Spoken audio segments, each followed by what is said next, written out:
जब जब इस देश में चुनाव आते हैं तब तब या तो बॉर्डर पर तनाव होने लगता है, या तो देश में आतंकी पकड़ाने लगते हैं, या तो इस देश में कुछ ऐसा हो जाता है जिसे लेकर मोदी सरकार अहम रणनीति अपना लेती है और जनता के आंखों में धूल झोंक लेती है। ऐसा ही कुछ कहा है अब चंद्रशेखर जी ने।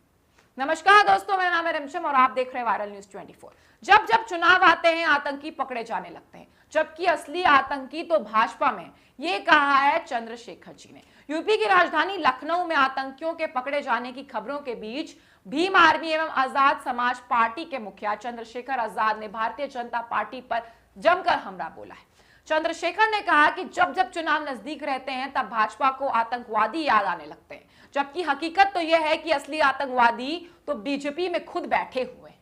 आजाद समाज पार्टी के बहुजन साइकिल यात्रा में शामिल चंद्रशेखर ने कहा कि इस बार के विधानसभा चुनाव में जनता के बीच जाने के लिए बीजेपी के पास कोई दूसरा मुद्दा नहीं है, इसलिए आतंकवादी पकड़े जा रहे हैं।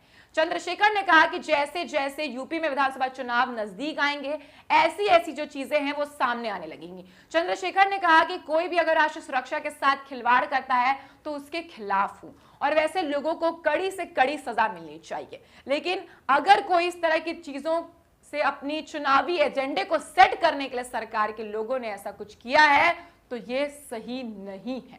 और हम आपको बता दिए, पहली बार नहीं है कि चुनाव सर पर हो और चुनाव को लेकर तनाव हो बॉर्डर पर।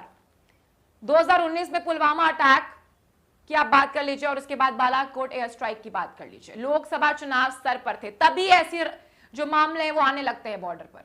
अभी ड्रोन से हमला को लेकर जम्मू एंड कश्मीर का ये जो मामला सामने आया था, जब जब सेना और आतंकवादियों में तनाव की खबरें सामने आती हैं, समझ लीजिए इस देश में चुनाव है। जनता ऐसे लोगों को माफ नहीं करेगी। ऐसे खेल को जनता अच्छे से समझ चुकी है। असली आतंकवादी तो भाजपा में बैठे हुए हैं।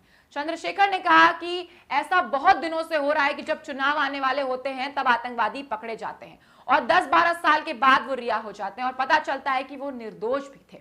ये लंबे समय से चल रहा है। इस खेल को तो जनता भी अब समझने लगी है। बताते चले कि राजधानी लखनऊ के काकोरी इलाके से एटीएस ने 2 आतंकियों को गिरफ्तार करने की जो है वो खबर सामने आई है। बताया जा रहा है कि दोनों आतंकी अलकायदा के सहयोग से चलने वाले संगठन अंसार गजवत उल हिंद से जुड़े हुए हैं। मीडिया रिपोर्ट्स के अनुसार ये दोनों आतंकी 15 अगस्त से पहले यूपी के अलग अलग शहरों में सीरियल बम विस्फोट की घटना को अंजाम देने वाले थे। अब ये देखना काफी दिलचस्प होगा कि जब जब यूपी में विधानसभा चुनाव नजदीक आने को होंगे और आने वाले भी हैं तो कैसी कैसी जो खबरें हैं वो सामने आती हैं। कितने विपक्ष के नेताओं को नजरबंद किया जाता है, कितने आतंकियों को जेल पहुंचाया जाता है और उनका इनकाउंटर किया जाता है। बाकी खबरों के लिए बने रहें वायरल न्यूज 24 के साथ। हमारे इस चैनल को सब्सक्राइब करना ना भूलें। इस वीडियो को लाइक, कमेंट, शेयर जरूर करें। धन्यवाद।